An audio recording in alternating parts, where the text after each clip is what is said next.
Welcome back. I'm very excited to introduce our next panel titled The Core Stack and the Safety Layer, Vision, Motion, Simulation, and Intelligence in Humanoids. Please welcome your panelists, Michelle Liu, the co-founder of VSim, Ignacio Pedrosa Lojo, the over at the Advanced Solutions Engineer at Novanta, J Kernan, Chief Revenue Officer at Luxonis, and your moderator, George Chowdhury, Robotics Analyst at ABI Research.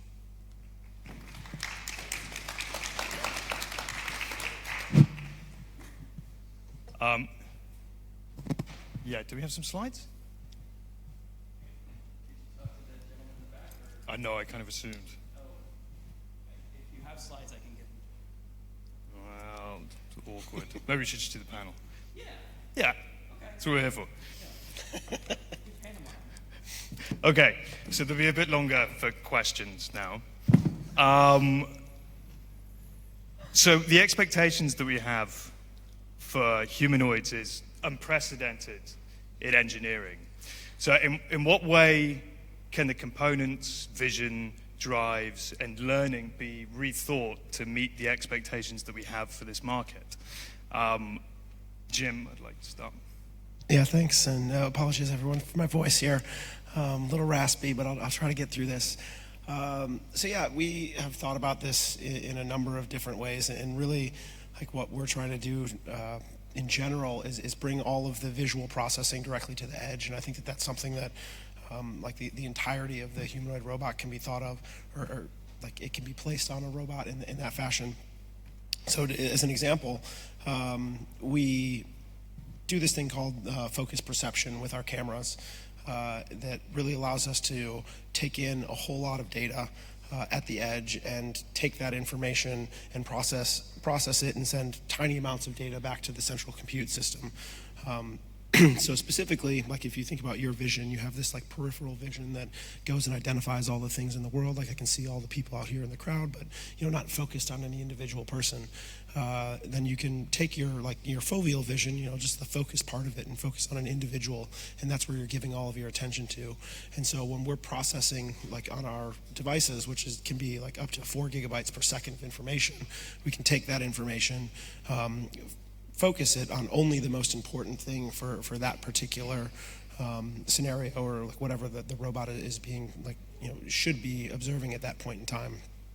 And with that, can take a really high resolution like analysis of like a portion of the image. Usually you're only going to need like 5, 10, 15% of the image maybe, where you don't need to be running this massive depth algorithm on a huge frame.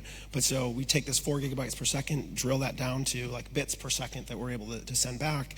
And again, I'm talking about this from a visual standpoint because that's like what I know and understand, but I would think that the same thing applies to any sensor within a humanoid robot. Like there's a reason we have like eyelashes, hairs on our arms, like these are all warning systems.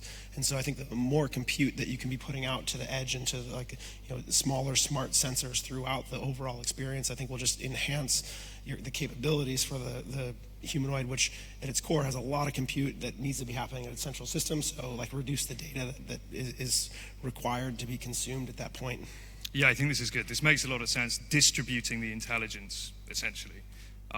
Ignacio, what do you think in terms of how we can reach? So I believe that when it comes to humanoids, to make them possible, there's much solutions that fall generically called in the software category, and this has to be completely new and start from scratch many times, new technologies, new solutions. Now, when it comes to the hardware of the humanoid, the actual physical robot, you have to start by using things that already exist.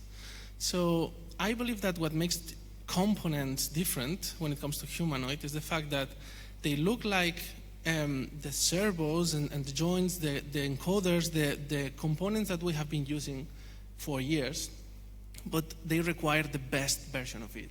So the ones that are packing more torque density, the ones that are smarter, the ones that can perform dynamically in a better way. So I believe that the application of humanoids has pushed whatever components for motion control and for other purposes we already had to the limit, and forced ourselves to not only do it as good as possible, but also to do it cheap, because price is another constraint, and as light as possible, and as, I would say, elegant as possible. Okay, yeah. Michelle, what are your thoughts from an intelligence and simulation perspective? Yeah, so for that, basically, I think the fundamental problem for human learning, right, nowadays is the data scarcity problem. So because now we have a little bit more time, so I would like to take the opportunity to talk about the difference compared to the traditional approach, right? So traditionally, when you try to control a humanoid or any machine, right, you have one approach is a state machine, right? So basically, you script it and say, oh, point A to go to point B and then point C or whatever, right? So everything is prescribed. If the environment change, everything is changed, right? So no, everything is changed. That is mean the script doesn't work. So that approach is not generalized. And that, also, we have another approach is basically it's called teleoperation. So the human in the loop, right, using device to control the robot. So yes, that approach is generalized, of course, right, because the human is in the loop, but human always lead to in the loop, right? And it using device to control. So that is mean the dexterity come from it is not great, because when the human wear device or not wear device, using device, right? You don't have the perception. You cannot feel the object. So you have lots of limitation on that approach. So that is the two traditional way for controlling robot. But nowadays, right? The compute hardware is getting better and the approach is getting better. So we have a two main approach at the moment. So one is called imitation learning. The other one is called reinforcement learning. So imitation learning, the problem with that approach, right? It's basically the policy generate is heavily biased by the data quantity and quantity. So generating this kind of data is super expensive. Sometimes it's really manual as well, right? So the policy also, the robustness of the policy is also depend on the variety of data set. With reinforcement learning, so the AI agent is learning by experience, by attempting and failing over and over again. So with this approach, combined with randomization, we are able to generate a really robust policy. So I think for this new generation, right, everything is there. What we need to do is combine the best of these two AI approach, learning approach.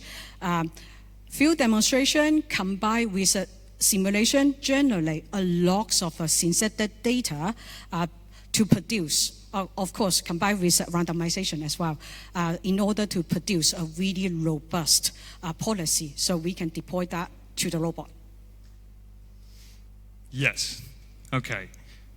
Distribution, yeah. I think intelligence on the edge is critical.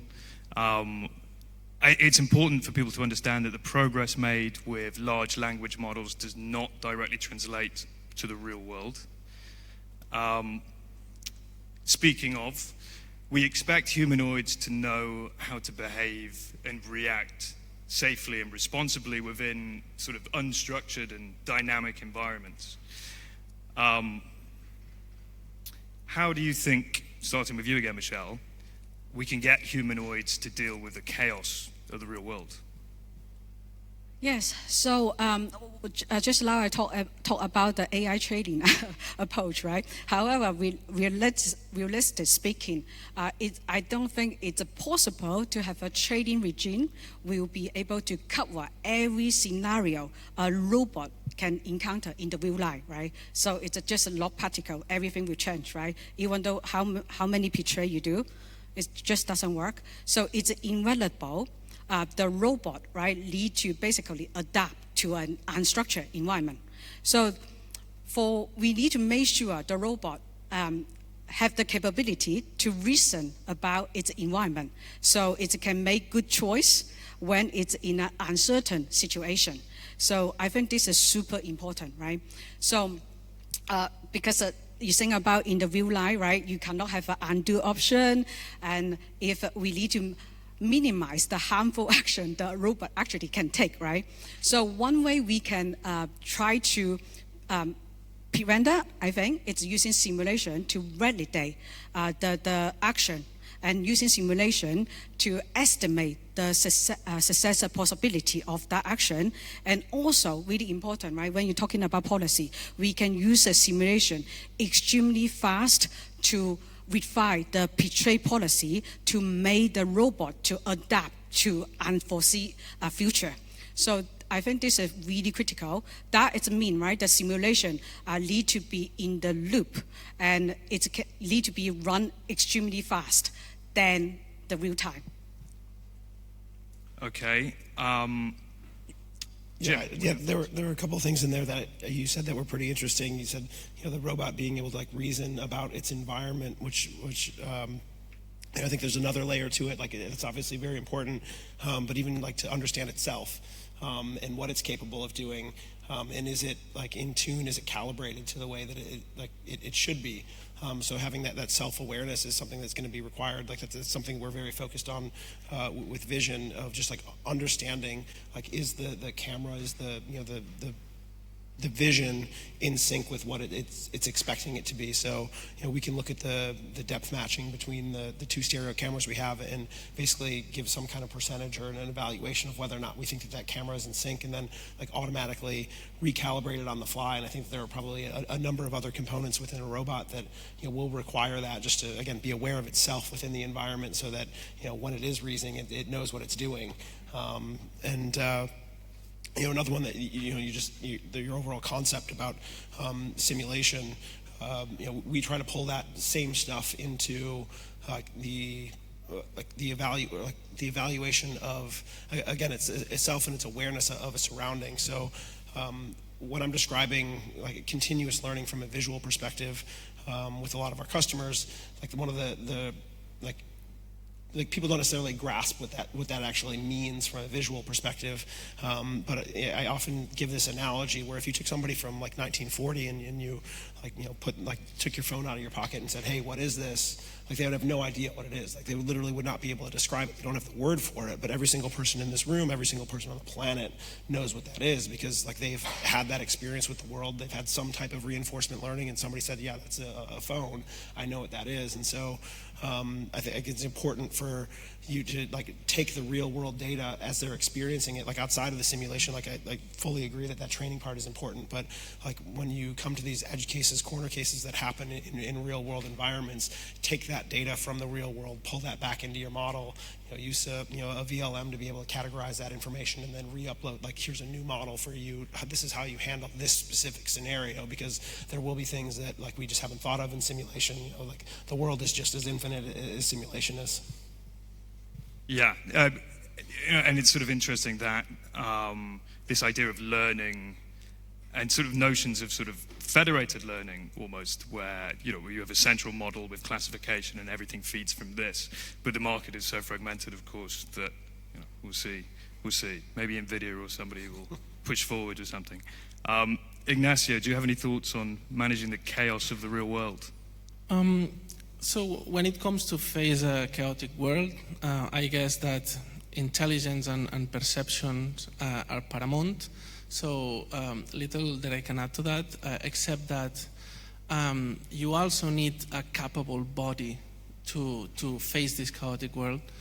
And this capable body takes many forms, and it's like a continuous improvement. We started by being able to produce torque in a sufficiently light and small space, and then we get to a point in which humanoids can do parkour.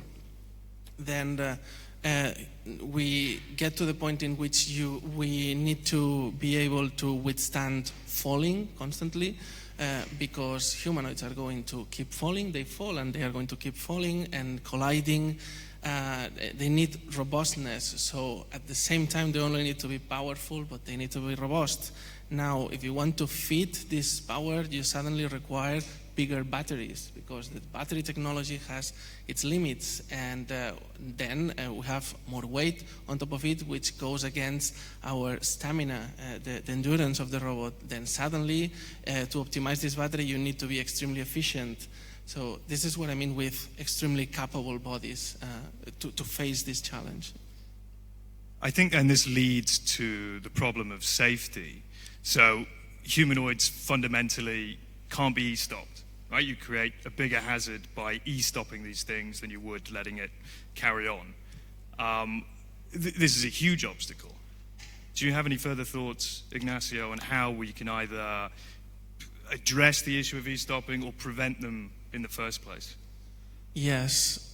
Actually, I believe that in this summit, this has been one of the hot topics. There's been plenty of discussions around it because so we realize that there's a need for it, and it's an urgent need for solutions.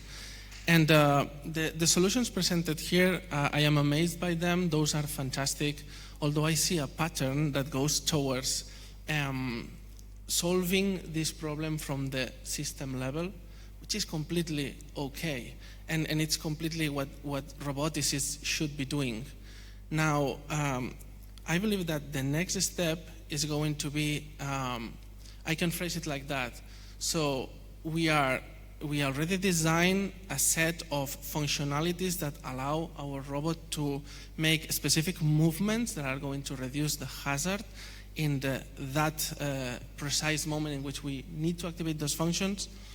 But those functions are actually using the full capabilities of the robot. They are counting on the joints to produce torque. They are counting on the batteries to keep supply.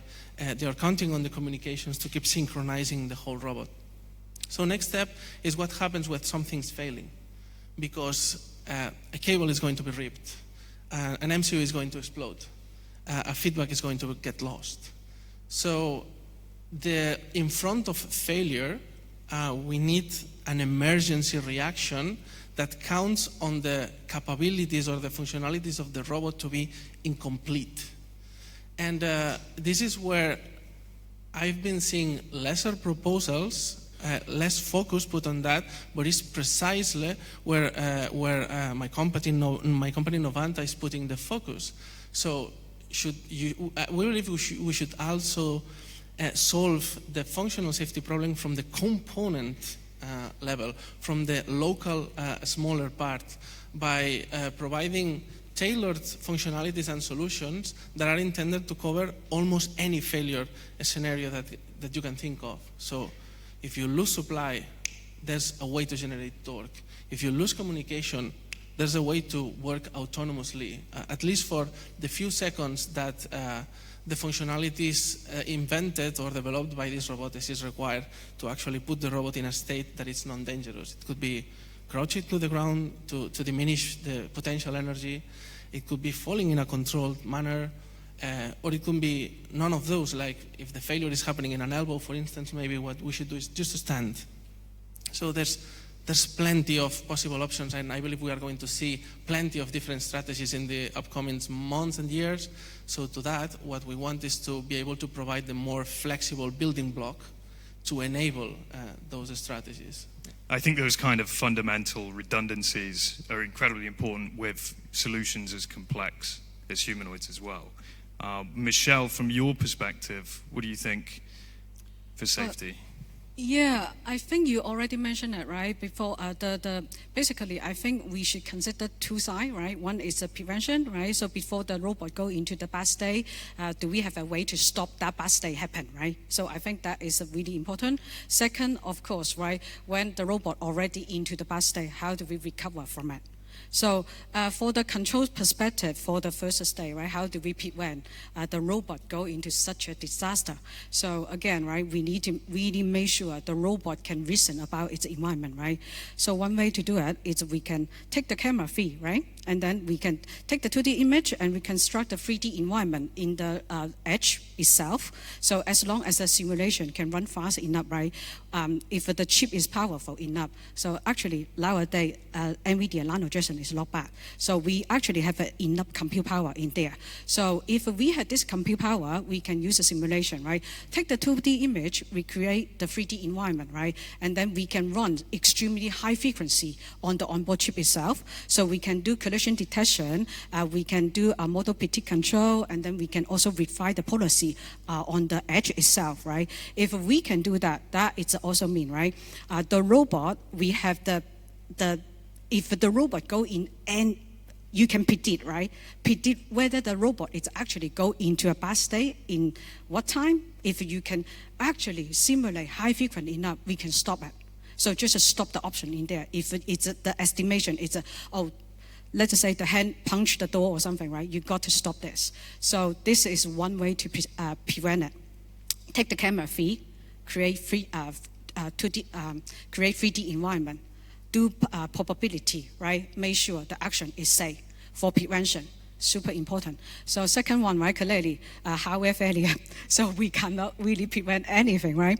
But I do think there are lots of research go into some kind of actuator. So you think about human muscle, right? So even though you don't do anything, it's actually all the muscle is generating contraction force to maintain the length of the muscle, right? So if we can have such a actuator, which when the mechanic fail, and the actuator is able to resist the joint acceleration on the robot itself. That is mean we freeze it, right? Instead of, something failure, the arm is going crazy, so might hit people or whatever, right? So this is a really good way and safe way as well. And another thing is, I don't know what your guy must notice, right? Outside lots of robot, it's basically a iron, right?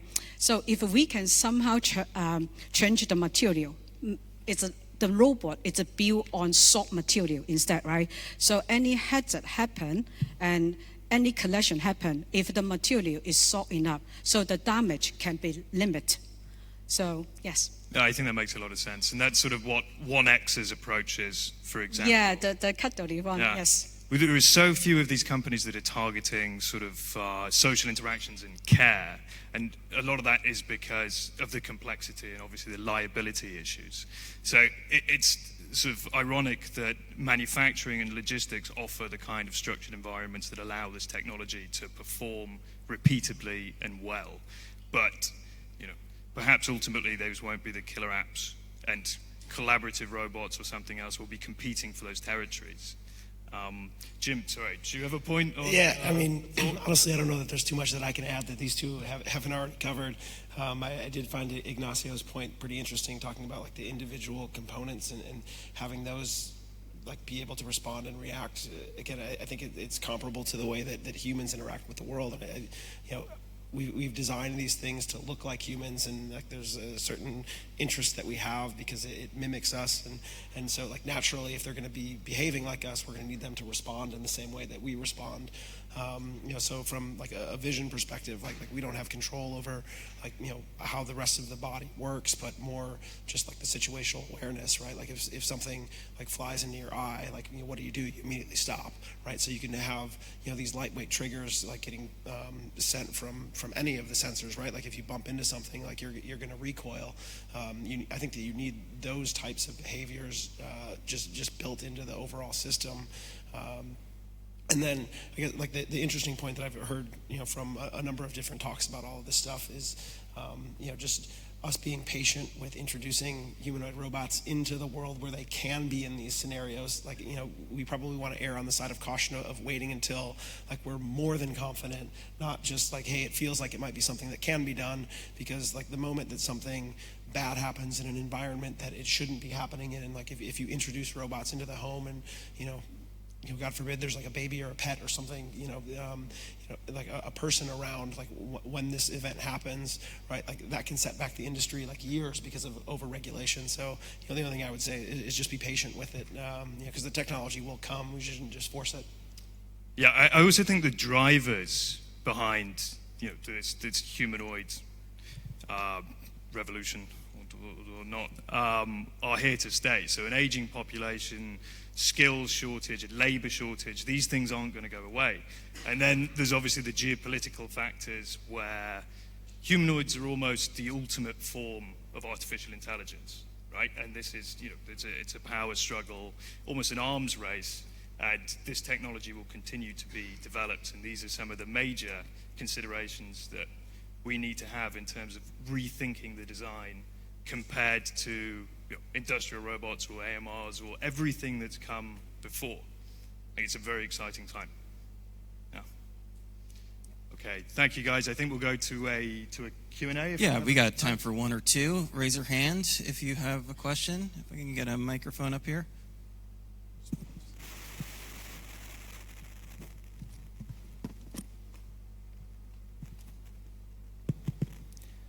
Thanks for the talk, really good. So just to start, I guess it's kind of more of a broad-based question, but just related to ethics and that sort of thing. So as robotics develops and, you know, it becomes, it interacts with greater facets of human life, so elderly, military, so on and so forth, what do you think about ethics and sort of a governance framework around that? Do you think this is something that you will self-regulate, or perhaps governments will kind of impose restrictions? Yeah, just really a broad-based question regarding sort of ethics and robotics. Thoughts? Well, for me, right, I know the regulation is super important. Safety is super important as well. But so I think yesterday the panel, when Moda interviewed Ted and then all the other venture partner, right, the same question raised as well. But I do think, right, at the moment, yes, the humanoid hardware capacity is there, right? Humanoid can do a lot, but we are still lacking quite heavily on the software control side, right? So nowadays, you see lots of people still using the teleop, right, to control the robot itself. So how do we actually turn that into using AI, actually autonomously control the robot? We are far from that. So I don't want to derail the topic, but I think wait till we actually have the general intelligence in there, not completely there, but we have a whole, right? Let's just say 5 years or 10 years later, the intelligence level is really there, and then the regulation should come in at that point. At the moment, I think it's still a little bit early to discuss this. Yeah, the only thing I would add there, like kind of what I said before, is I think that it's the responsibility of all the people in this room and all the people who are in the industry to be like responsible with the power that they have. Because again, if you don't regulate for too long of a period of time, like that's fine. But like the moment something that happens that like is like harmful to any human being on the planet, like there'll be plenty of people who will be standing in line and ready to say like this should never happen. So like, this should definitely happen, but it's about the time, because at the moment, right, we are talking about when people are talking about generalized intelligence, all this, right, train the robot, train the huge foundation model, right, you're talking about, right, taking days or out, no, it's actually weeks or months to trace something, right, for some really simple tasks. So lots of computation power, lots of challenge in front of you, right? Just now I mentioned about, take the 2D image, reconstruct a 3D environment, right? And then make all the logic, and then, collision detection, collision avoidance, and then trajectory planning. So tons of stuff need to all work together before that general intelligence actually appear. So you have training, you have all this super intense computation, right, on the edge as well. So I think, yes, we need to talk about that, but maybe another few years down the line, absolutely. So I'm sorry, that's just me. Yeah, it's an interesting one. I think there's also the need for standards obviously has been discussed at length throughout this conference, and I think Aaron Prather did a good job yesterday of we build a base and innovation comes on top of that, which is fantastic. I think the bifurcation between what's happening in China and then in Western markets needs slightly more consideration. Because over half of humanoid companies are based in China. They have advantages when it comes to state funding, state backing, mass manufacturing. So I think we'll see this market split into two. And yeah, we'll see what happens. Other questions? We're actually at time right now.